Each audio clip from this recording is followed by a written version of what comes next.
बीते दिन देर शाम हुई कैबिनेट बैठक में लगभग 4 सालों से लटकी JOAIT 817 पोस्ट कोड की भर्ती प्रक्रिया को शुरू करने की मंजूरी दे दी गई है, जिसके बाद शिमला में धरने पर बैठे JOAIT पोस्ट कोड 817 अभ्यर्थियों ने आज मुख्यमंत्री आवास ओकओवर पहुंचकर मुख्यमंत्री का आभार व्यक्त किया है।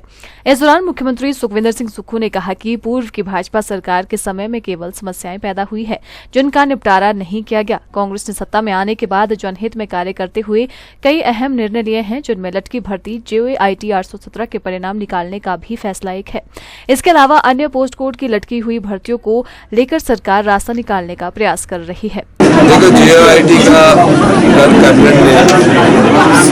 कैबिनेट सब कमेटी की जो रिपोर्ट थी उसको स्वीकार कर लिया है। 4 वर्ष 5 वर्ष से ये युवा रिटन टेस्ट क्वालिफाई करने के बाद कोर्ट के चक्कर लगा रहे थे। हमने सभी कानूनी पहलुओं को तराशा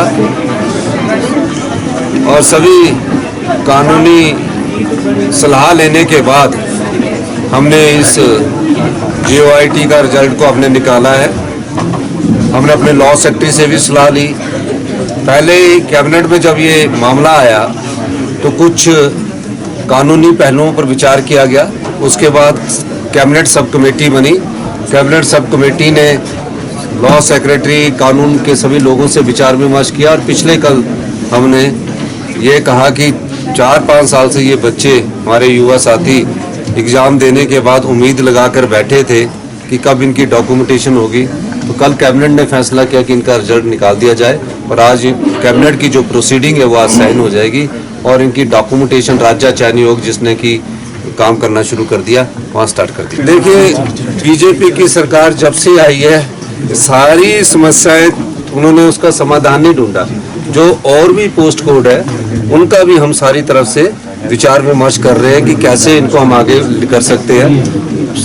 कानूनी जो अड़चने पहले उसको दूर करना पड़ता, तो मेरी सरकार अगर उनके रिटन एग्जामिनेशन पास कर लिया है तो और पोस्ट कार्ड के लिए भी विचार रखते कि उनका भी किसी ना किसी तरह से बना। सर 1500 वाली भी कल नोटिफिकेशन कर दी है। 1500 रुपए की भी हमने नोटिफिकेशन। सर लोकसभा चुनाव के लिए अब कांग्रेस सरकार तैयार है सर? क्योंकि देखिए, अभी तो लोकसभा चुनाव की नोटिफिकेशन होनी है, कांग्रेस के प्रत्याशी आएंगे और निश्चित तौर पर जब उन्होंने प्रत्याशी घोषित किया तो हम लोग भी आशा करते कि हम उस चुनाव में 15 महीने में हमारी सरकार ने बहुत समस्याएं थी उनका निपटारा किया। आर्थिक चुनौती थी, आर्थिक चुनौती के बाद आपदा की चुनौती थी, राजनीतिक चुनौती थी।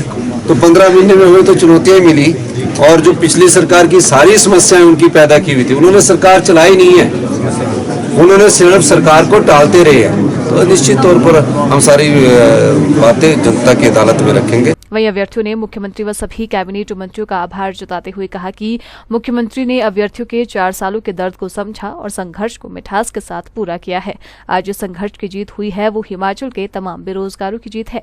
वहीं उन्होंने कहा कि जिस तरह से पोस्ट कोड 817 के परिणाम निकालने का फैसला लिया गया है, वहीं अब अभ्यर्थी इस बात से भी आश्वस्त हो गए हैं कि मुख्यमंत्री जल्द ही अन्य पोस्ट कोड की लटकी हुई भर्तियों को भी निकालेंगे। ऑनेस्टली सर, आज हम लोग सच में बहुत खुश हैं। हमें नहीं पता था कि हम लोग बस इस दिन का बहुत बेसब्री से इंतजार कर रहे थे, बिकॉज हम लोगों ने बहुत संघर्ष कर लिया था। बिकॉज हमें नहीं पता था कि एकदम रिजल्ट के लिए हमें इतना वेट करना पड़ेगा। But still today we are very happy and हम सभी को थैंक यू बोलना चाहेंगे, मीडिया वालों को भी जो हमारे साथ हमारे अच्छे टाइम में भी थे और बुरे टाइम में भी थे, और दूसरा कमेटी के सदस्य को और CM सर को भी हम थैंक्स बोलते हैं। बट वी जस्ट वांट कि अब एटलीस्ट हमारा ज्वाइनिंग डेट्स जल्दी से जल्दी निकला है ताकि हम लोग ज्वाइन कर पाए। आज हम स्पेशली यहाँ पे CM सर का धन्यवाद करने आए हैं कि जिस तरह से उन्होंने 817 का एक हमारा जो JOAIT की फैमिली है उसका मैटर सॉल्व किया है, उसी तरह से हम पूरे आश्वस्त है कि वो हमारा भी मैटर सॉल्व करेंगे, क्योंकि हमारा जो है 939 है पोस्ट कोड। वैसे 817 के बाद इसमें JOA में 2 और पोस्ट कोड है, तो हमें पूरा विश्वास है कि सर ने जिस तरीके से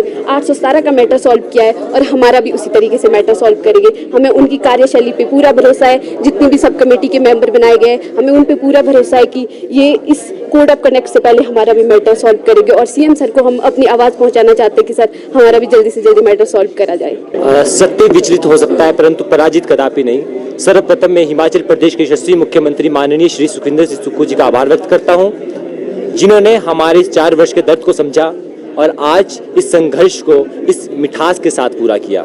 उसके बाद हिमाचल प्रदेश के उप मुख्यमंत्री और उप समिति के अध्यक्ष श्री मुकेश अग्निहोत्री जी का धन्यवाद करते हैं। लोक निर्माण विभाग मंत्री हिमाचल प्रदेश सरकार श्री विक्रम सिंह जी का आभार व्यक्त करते हैं। आयुष मंत्री हिमाचल प्रदेश सरकार श्री यादविंदर गोमा जी का आभार व्यक्त करते हैं। उद्योग मंत्री हिमाचल प्रदेश सरकार श्री हर्षवर्धन सिंह जी का आभार व्यक्त करते हैं और जनजातीय मंत्री हिमाचल प्रदेश सरकार श्री जगत सिंह नेगी जी का आभार व्यक्त करते हैं और हिमाचल प्रदेश की सरकार में तमाम कैबिनेट मंत्री जी का आभार व्यक्त करते हैं। और उसी के साथ युवाओं की धड़कन, युवाओं की आवाज को हमेशा उठाने वाले, पूर्व में विधानसभा में डिप्टी स्पीकर के साथ काम करने वाले और वर्तमान में म्युनिसिपल कॉरपोरेशन शिमला के मेंबर श्री राम रतन वर्मा जी, जिनका मैं दिल की गहराई से आभार व्यक्त कर, जिन्होंने हमेशा युवाओं की आवाज को उठाया। आज जो ये संघर्ष 4 वर्षों पुराना था, पहले न्यायालयों में लड़ाई थी, उसके बाद आज जो संघर्ष की जीत हुई है, मैं मानता हूं कि हिमाचल प्रदेश के तमाम बेरोजगारों की जीत है और उसी के साथ साथ वो सभी लोगों की जीत है जिन्होंने इस संघर्ष में हमारा साथ दिया।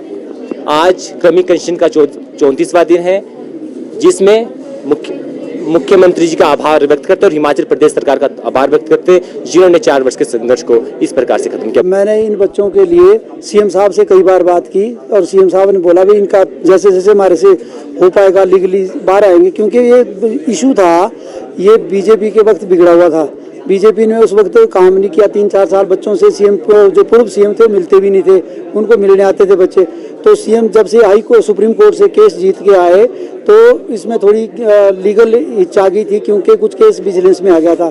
तो हमने बार बार माननीय मुख्यमंत्री जी से बात की, तो उन्होंने, जब भी मैंने बात की उनसे, तो उन्होंने हमेशा ये बोला कि इनका केस मैं करूंगा, पर मुझको थोड़ा सा लीगली सब चीज़ों को देखना होगा। उसके बाद हमें बहुत खुशी है कि जो बच्चे 3-3 एग्जाम पास करके बैठे हुए हैं, माननीय मुख्यमंत्री जी ने इनकी बात सुनी और इनकी बात सुन के इनको नौकरी जो दिलाने का रास्ता है उसको साफ किया है।